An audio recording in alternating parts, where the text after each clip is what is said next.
Hi hello నమస్తే welcome to our channel journey with Shankar. మనమైతే ఈరోజు షిమ్లా నుంచి కుఫ్రీ మీదుగా నారకందకు అయితే వెళుతున్నాము. షిమ్లా నుంచి నరకంద 61 కిలోమీటర్ల దూరంలో ఉంటుంది.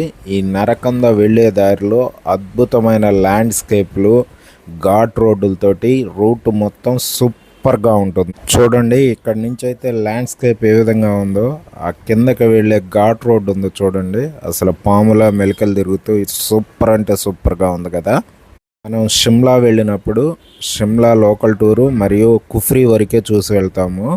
కానీ మనం అసలైన షిమ్లా యొక్క బ్యూటీ చూడాలి అని అంటే నరకంద వెళ్ళాల్సిందే. ఈ నరకంద జర్నీ అనేది కొంచెం డేంజరస్గానే ఉంటుంది. కుఫ్రీలో క్యాబ్ డ్రైవర్స్ మమ్మల్ని అయితే భయపెట్టేశారు. నరకంద వెళ్ళాలి అంటే 4x4 వెహికల్లోనే వెళ్ళాలి, లేకపోతే అక్కడ స్కిడ్ అయిపోయిద్ది, బ్లాక్ ఐస్ ఉండిద్ది అని చెప్పి భయపెట్టేశారు. మీరు నరకంద వెళ్ళాలి అని అనుకుంటే ఈ వీడియో పూర్తిగా చూడండి. ఎంతో కొంత మీకైతే మాత్రం ఈ వీడియో హెల్ప్ అవుతుంది. మేము 4x4 వెహికల్ని మాట్లాడదాము అని అనుకుంటే వాళ్ళు 3000 నుంచి 4000 వరకు చెప్పారు. మనమైతే అసలే బడ్జెట్ టూర్ ప్లానర్స్ని కాబట్టి మనం అంత ఎఫర్ట్ చేయలేము. అందుకే మేమైతే 2 వీలర్ రెంట్కి తీసుకున్నాము. 2 వీలర్ కాస్ట్ వచ్చేసి మాకు పర్ డే 400 పడింది. దానికి ఒక 200 పెట్రోల్ అయితే యాడ్ చేసాము. మా ఖర్చులతోటి కూడా కలిపి మొత్తం 1000 రూపీస్లో మా టూర్ అయితే కంప్లీట్ అయిపోయింది. అదే 4x4 వెహికల్ తీసుకుంటే మనకి 4000 నుంచి 5000 దాకా కూడా ఖర్చు అయ్యాయి. మనలో చాలామంది ఎక్కడెక్కడికో టూర్స్ వేద్దామని అనుకుంటారు, కానీ బయటికి వెళ్ళినప్పుడు డబ్బులు అనేవి మంచినీళ్ళలా ఖర్చు అయిపోతుంటాయి. అలా కాకుండా బడ్జెట్లో టూర్ ప్లానింగ్ ఎలా చేయాలి అనేది నేను మన వీడియోల్లో చెప్తా ఉంటాను. మీకు కనుక ఈ వీడియో ఎంతో కొంత ఉపయోగపడినట్లయితే మన ఛానల్ని సబ్స్క్రైబ్ చేయొచ్చు కదా. మీరు చేసే ఒక్క సబ్స్క్రిప్షన్ నాకెంతో మోటివేషన్ ఇచ్చి ఇలాంటి వీడియోలను మరిన్ని చేయటానికి నాకు మోటివేటెడ్గా ఉంటుంది. మనమైతే బైక్ ద్వారా నరకొండ అయితే వచ్చేసాము. చూడండి ఇక్కడ మంచు ఎలా ఉందో, సూపర్గా ఉంది కదా. మేము ఇక్కడికి రాబోయే ముంగలే 2 డేస్ బ్యాక్ ఫ్రెష్ స్నో అయితే పడింది. ఈ స్నో అంతా, రోడ్డు మీద పడిన స్నో అంతా పక్కకి ప్రొక్లైన్స్ తోటి జరిపారు. చూడండి, బ్లాక్ ఐస్ తోటి నల్లగా ఎలా ఉందో రోడ్డు పక్కల. ఆ స్నో చూసేసరికి మాకైతే బండి ఆపేసేసి పక్కనే స్నోలో ఆడుకున్నామండి కాసేపు.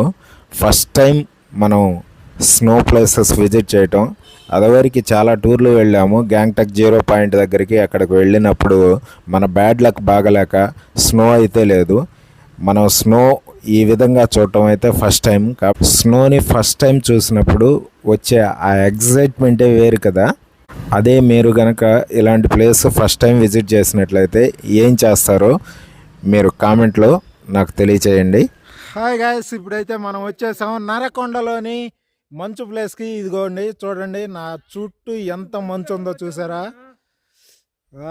సూపర్గా అంటే సూపర్గా ఉంది కదా ఈ వ్యూస్.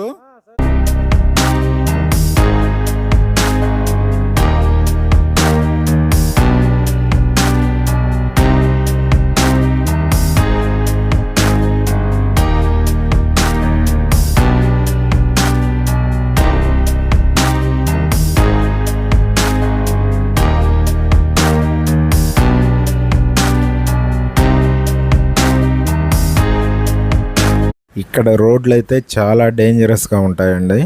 చూడండి బ్లాక్ ఐస్ ఏ విధంగా ఉందో. రోడ్డు పక్కన ఉన్న మంచు ఒక వాల్ లాగా ఉంది కదా, అది మాత్రం బోలుగా ఉంటుంది. పొరపాటున ఏ మాత్రం దాని మీద కాలు వేసినా అంతన లోయలోకి జారిపోతామండి. ఇక్కడైతే చాలా జాగ్రత్తగా ఉండాలి. మనం వచ్చిన టూర్ అనేది స్పాయిల్ కాకూడదు కదా. వీలైనంత వరకు మీరు స్కూటీస్ కాకుండా రాయల్ హిమాలయన్ బైక్స్ని ప్రిఫర్ చేయండి. మేము స్కూటీ తీసుకొని పొరపాటు చేసామేమో అనే కొన్నిసార్లు అనిపించింది, కానీ చాలా జాగ్రత్తగా అయితే మేము డ్రైవ్ చేసుకుంటూ వెళ్ళాము. ఆ మంచును చూసిన తర్వాత మేమైతే మాత్రం అప్పుడు దాకా డ్రైవ్ చేసిన కష్టాన్ని కూడా మర్చిపోయాము. నిజంగా చాలా ఎంజాయ్మెంట్గా ఉంది. ఆ స్నోలో ఆడుకోవటంతో మాకు కాసేపు ఏమీ తెలియలేదు, కానీ తర్వాత వచ్చేసి ఆ చల్లదనానికి స్నో జాకెట్స్లోకి వెళ్ళిపోయి మొత్తం బాడీ అయితే కూల్ అయిపోయింది. మీరు ఇలాంటి పొరపాట్లు చేయకుండా చూసుకోండి. అక్కడ టెంపరేచర్ మైనస్లో ఉంటుంది కాబట్టి వెదర్ మటుకి చాలా కూల్గా ఉంటుంది. మీరు గనక జాగ్రత్తలు తీసుకోకుండా ఇటువంటి అడ్వెంచర్స్ చేస్తే మాత్రం హైపోథెర్మియాకి గురయ్యేదను, ప్రాణాల మీద కూడా వస్తుంది. ఇక్కడ స్నోవేర్ ధరించడానికి డ్రెస్సెస్ అనేవి రెంట్కి ఇస్తుంటారు. వాళ్ళైతే 700 అట్లా చెబుతారు. మనం మాత్రం 250 నుంచి బార్గెన్ చేయండి, వాళ్ళు 400 ఆ విధంగా ఇచ్చే అవకాశం అయితే ఉంటుంది. స్నోవేర్ ధరించకుండా ఇటువంటి సాహసాలు చేస్తే మాత్రం తర్వాత మీరు ఇబ్బంది పడాల్సి వస్తుంది. మనం కొత్త ప్రదేశాలకు వెళ్ళినప్పుడు ఎంతో జాగ్రత్తగా ఉంటేనే మన ఆరోగ్యం అనేది బాగుంటుంది. తర్వాత మనం ట్రిప్లో ఎటువంటి డిస్టర్బెన్స్ లేకుండా చూసుకోవచ్చు. దారిలో అయితే దారి చుట్టూ మంచు ఎలా ఉందో, అటుపక్క ఇటుపక్క మంచు. ఇదేమో కొంచెం బ్లాక్ ఐస్ కిందకు మారింది. ఇక్కడైతే చాలా అంటే చాలా జాగ్రత్తగా ఉండాలి. ఈ బ్లాక్ ఐస్ స్కిడ్ అయింది అని అంటే మనం పక్కన ఉన్న లోయలో ఉంటాము. ఇదిగో ఇంకా మాట్లాడే పనే లేదు. లోయ చూడండి ఎలా ఉందో, అసలు అయితే సూపర్గా ఉంది కదా ఇది. మనమైతే చాలా జాగ్రత్తగా ఉండాలి. మేము వచ్చేసి కార్ తీసుకోకుండా బైక్ రెంట్కి తీసుకొని బైక్ మీద వచ్చేసేసాం మేము.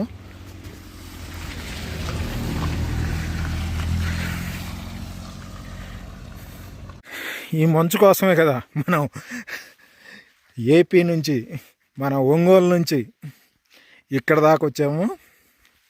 ఇదంతా మీకు చూపించే ప్రయత్నం అయితే నేను చేస్తున్నాను.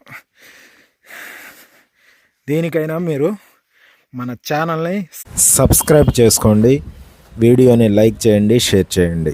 మనమైతే స్నో పాయింట్ దగ్గరకు వచ్చేసాము.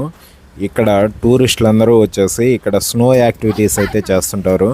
ఇవే స్నో జాకెట్స్ అంటే ఇవేనండి. ఈ స్నో వేర్ అయితే మాత్రం -15 డిగ్రీ సెల్సియస్ను కూడా మనకి ఆపుతుందండి. కాబట్టి ఈ స్నో వేర్ వేసుకుంటే మాత్రం మనం స్నో యాక్టివిటీస్ చేయడానికి చాలా అనుకూలంగా ఉంటుంది. మన బాడీ అయితే టెంపరేచర్ డౌన్ అయితే కాదు, చలి అనేది మన బాడీలోకి ఎంటర్ కాదు. ఇక్కడ స్నో యాక్టివిటీస్ చేయడానికి మనం మనీ పే చేయాల్సి ఉంటుంది. స్నో యాక్టివిటీస్ వాళ్ళైతే మాత్రం చాలా ఎక్కువ అంటే చాలా ఎక్కువ చెబుతారు, 3000 దాకా చెబుతారు. మనం 1000 రూపీస్లో బార్గెన్ అయితే చేయొచ్చు.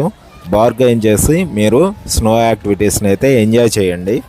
ఇక్కడ జిప్ లైన్ చేయండి, జిప్ లైన్ అయితే మాత్రం సూపర్గా ఉంటుంది.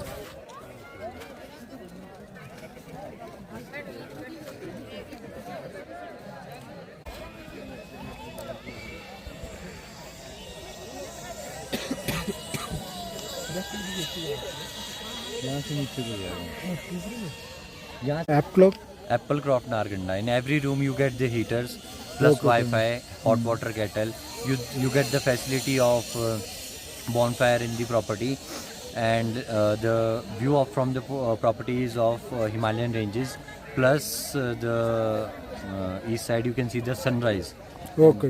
Sunrise from the property, and food as per order, veg, non-veg, and snacks. And it is for friends, for family, whatever group you are coming. कितना प्राइस कितना? Room starting from 1500, ranges up goes to 4000. Okay. All wooden rooms.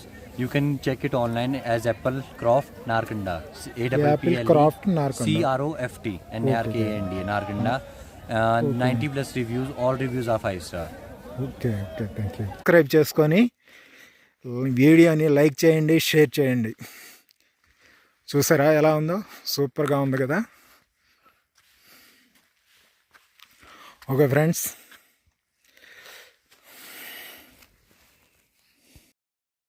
మేమైతే snow point దగ్గర నుంచి ఇంకా లోనకైతే వెళ్ళామండి. లోనకి వెళ్ళే కొద్దీ వ్యూస్ అయితే మాత్రం అద్భుతంగా ఉన్నాయి. స్నో అనేది ఇంకా చాలా ఎక్కువగా ఉంది. కొంత దూరం వెళ్ళిన తర్వాత మాకు ఆ రోడ్డును చూస్తే భయం వేసిందండి. మీరు క్యాబ్లో వస్తే మాత్రం ఆ స్నో పాయింట్ దగ్గర స్నో యాక్టివిటీస్ చేసే దగ్గర ఆఫ్ చేసేసి ఇంకా వాళ్ళు అంతవరకే అని చెప్పేసి ఉంటారు. మేమైతే మాత్రం బైక్ మీద ఇంకా లోనకి 10 కిలోమీటర్స్ దూరం వరకు వ్యూ పాయింట్స్ కోసం వెళ్ళాము. రిస్క్ చేసామనే చెప్పాలి. నిజంగా ఆ బురద రోడ్డులో వెళుతూ ఉంటే మాకైతే ఎక్కడ స్కూటీ స్కిడ్ అయిపోయిద్దోనని భయం వేసింది. కానీ లోనకు వెళ్ళే కొద్దీ మాత్రం అసలు వ్యూస్ అయితే మాత్రం సూపర్ అంటే సూపర్గా ఉన్నాయి. నిజానికి మేము ఎక్స్ప్లోర్ చేయాలనుకున్నది కూడా ఇలాంటి ప్లేసులని, ఎవరు చూడనటువంటి, మీకు ఎవరు చూపించినటువంటి ప్లేసుల్ని మేము చూపించాలనుకొని ఇంత రిస్క్ అయితే చేస్తున్నాము. అందరూ చూసే ప్లేసుల్ని మీకు చూపిస్తే మనకు మజా ఏముంటుంది? ఎవ్వరూ చూపించని విధంగా అక్కడ లోకల్ కల్చర్ని చూపిస్తే కదా, అది కదా మనకు కావాల్సింది. అలానే ఒక 10 కిలోమీటర్ల దూరం ముంగళకు వెళ్ళాము. అక్కడి నుంచి 10 కిలోమీటర్ల లోపల ఏ ఊరు కానీ ఏ వెహికల్ కానీ మనకి కనపడలేదు. దాంతో కొంచెం భయం వేసింది. అందుకే అక్కడి నుంచి వెనక్కి తిరిగి వచ్చేస్తున్నాము.